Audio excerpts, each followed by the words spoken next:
Kenny, let's start here.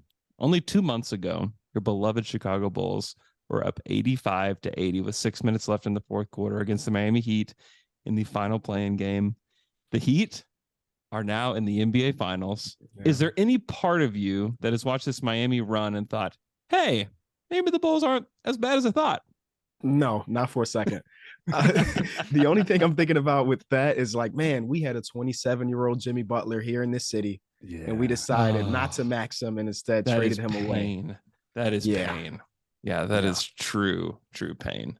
You know, watching that play in, I was excited to potentially get 2 playoff games here in Chicago because I try to get to as many games as I can. But also I was like, hey, there's a whether it be 2% chance at Victor Wembanyama with that top 4 protected pick. Yeah, I'm like, you know what? True.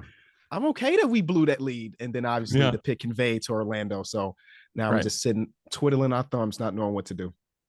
So a lot of the national conversation around the Bulls this season was about whether they should retool and run it back or blow it up. If you were the Bulls GM, which path would you choose? What would be your preference? I think I would rather retool. The problem is a lot of the things that we have aren't super valuable for retooling or rebuild completely.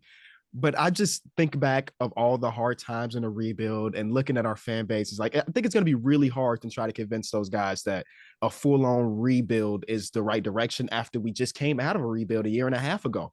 I know it's a new regime, so they're going to draft differently. They have different expectations for what a potential rebuild can be. But you guys talk about teams being stuck. This is the definition of that. Stuck in mediocrity, where it's like, hey, we can be a play-in team every single season. If that's what we want, we might be able to blow it up. But I don't know. Our draft history say that maybe we shouldn't. So I don't know. This is why I've always been telling people, because everybody knows that I'm tied into the Bulls. I always say I'm going to give this front office another year before I start to be extra critical. Even though the Vucevic trade was under this regime, and it's hard not to look at that and be upset about it, I'm giving them one more season to really convince me if we should really trust them.